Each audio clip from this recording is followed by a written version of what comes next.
ছাত্রদলের ধৈর্যের বাঁধ খুলে গেলে কাউকেই শান্তিতে থাকতে দেবে না ছাত্রদলের সভাপতি। কি বুঝাতে চাইলেন উনি?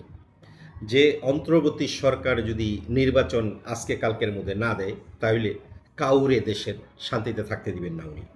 ভালো, আমরা আরেকটু দেখি। 9 মাসে কোনো সংস্কার করতে না পারায় জনগণের কাছে সরকারের ক্ষমা চাওয়া উচিত।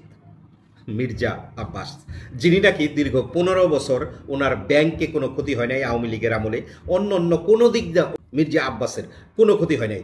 যারা বিএনপি করে তারাও এটা ভালোভাবে জানে। আপনারা সংস্কার করার কে? আমির খুসরু। বিএনপির বর্তমান সময়ের যেই কয়জনই লিডার মন্তব্য করতেছেন তাদের সবার চাইতে একজন বিএনপির লিডারের মন্তব্যটা খুব ভালো লাগছে, সেটা যদি আপনাদেরকে একটু দেখাই। দেশের কোনো কিছু ভালো করতে চাইলে সবার আগে নিজেদের সংস্কার দরকার। ডক্টর আব্দুল মঈন খান, এই যে ব্যক্তি একটা কথা বলছেন, এটা অনেকেই হয়তো বিএনপির বর্তমান যারা লিডার আছেন তাদের মধ্যে অনেকেই হয়তো মেনে নিতে পারবেন না, কিন্তু তারপরও আমি স্পেশালি বলি যে ওনার মতো একজন মানুষ এখন পর্যন্ত মন্তব্য করে নাই যে নিজেদের দল আগে সংস্কারের প্রয়োজন আছে। বিএনপি বর্তমানে যা করতেছেন, আপনারা বিভিন্ন জায়গায় বিভিন্নভাবে মানুষের ভোগান্তির একটা কারণ হইয়া দাঁড়াইছে। বর্তমান বিএনপির যারা নেতাকর্মী আছে তারা, বড় বড় নেতাকর্মীর কথা নাই বা বলি, ছোট ছোট নেতা যারা আছে তারা, এবং বড় বড় নেতাকর্মীরাও আছে যে নাই তারা, বিএনপির যেইভাবে নির্বাচনের জন্য মরিয়া হয়ে উঠছে, এটা দেখলে মনে হয় যে বিএনপি ভাবতেছে সামনে হয়তো জামাতে ইসলাম কিংবা এনসিপির কাছে ওনারা হারবে। যার কারণে কোনো বড় ধরনের অঘটন করার আগেই বিএনপি চাচ্ছে যে নির্বাচন আসুক, নির্বাচন দেন, আমরা সংস্কার করব। কথা হচ্ছে, দেশ আওয়ামী লীগ সরকারের কাছ থেকে পুনরুদ্ধার করা হয়েছে সংস্কারের জন্য, এবং সংস্কারের জন্য ডক্টর মোহাম্মদ ইউনূসকে ক্ষমতায় বসানো হয়েছে। দেশের বর্তমান সময়ের 70% মানুষ ডক্টর ইউনূস যেভাবেই দেশ চালাচ্ছে তারা খুশি, এবং তাদের মধ্যে ম্যাক্সিমাম মানুষই চাইবে যে ডক্টর মোহাম্মদ ইউনূস আরও কিছুদিন দেশ চালাক এবং সংস্কার করার পরে নির্বাচন দিক।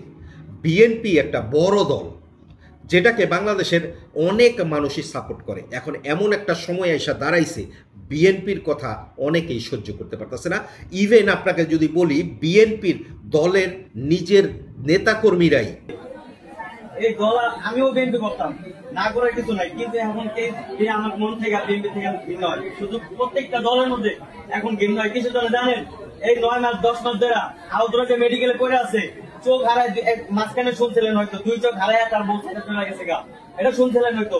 ট্রিটমেন্টের অভাবে তাদের পুনর্বাসনের কোনো খবর নাই, সপ্তাহখানিক দেখতে আসে নাই, কেউ বলা যায়, আশ্বাস দেওয়া যায়, কিন্তু এখন যারা পলিটিক্স নিয়ে এখন পুরো ব্যস্ত হয়ে গেছে গা, কিভাবে পলিটিক্স করবে আর কিভাবে নির্বাচন করবে। বিএনপি দলের নিজের নেতাকর্মীরাই এই দলের বিপরীতে কথা বলতেছে। সালাউদ্দিন আহমেদ, আমরা নাকি কোন কোন দেশের রয়ের এজেন্ট, এটা বর্তমান সবাই কম বেশি জানে। ইভেন বিএনপি যারা করে তারাও মোটামুটি জানে যে বিএনপি দীর্ঘ 15 বছর যে আন্দোলন সংগ্রাম করছে সেখানে সালাউদ্দিন আহমেদের কি অবদান ছিল। তিনি পালায়া ইন্ডিয়ায় ছিল, এটা রয়ের এজেন্টের মতোই এক প্রকার। উনি আনন্দ উৎসব করছে। আওয়ামী লীগ সরকারের পতন হয়েছে, দেশের নতুন সরকার, এবং এই সরকারের আমলে সবাই কম বেশি জেলখানা থেকে বিনা বিচারে বের হয়ে আসছে। বিএনপির স্পেশালি বিএনপির মোটামুটি আপনি বলতে পারেন 98% মানুষই বিনা বিচারে বের হয়ে আসছে। এখন উনি দেশে ফিরা বড় বড় ডায়লগ দিতেছে।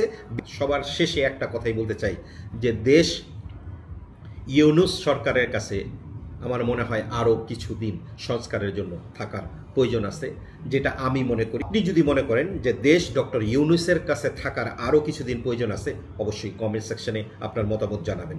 ভালো থাকবেন।